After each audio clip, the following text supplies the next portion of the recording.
মাশাআল্লাহ খুব সুন্দর উঠেছে মিষ্টি কুমড়ার চারাগুলো কিছুদিন আগে লাগিয়েছিলাম।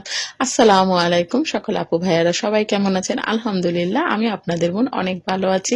আর মিষ্টি কুমড়া গাছগুলো কিন্তু দেখতে খুবই সুন্দর হয়েছে। কিছুদিন আগে অবশ্য আপনারা দেখেছেন আমি একটা মিষ্টি কুমড়ার ভিডিও ছেড়েছিলাম। সেই মিষ্টি কুমড়ার বীজগুলো লাগিয়েছি, মাশাআল্লাহ কি সুন্দর চারা উঠেছে।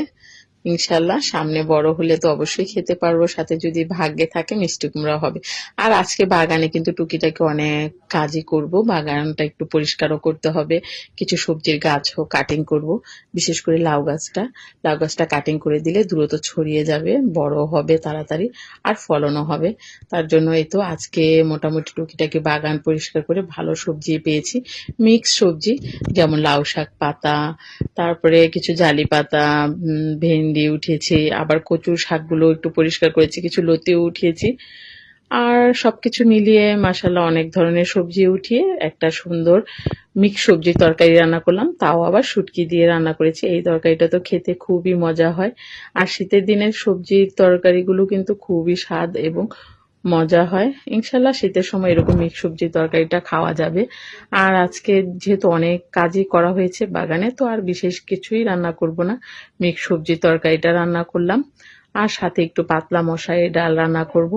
আর ছেলেদের জন্য তো রান্না করা ছিলই, আমি তো যেহেতু শুক্রবারে একটু বেশি করে মাংস রান্না করে প্যাকেট করে রেখে দিই, তো ওইখান থেকে একটু মাংস গরম করব ছেলেদের জন্য। আর এই তো ডালটা, এই পাতলা মশারি ডালটা তো খেতে খুবই মজা হয়, আমার কাছে খুব ভালো লাগে।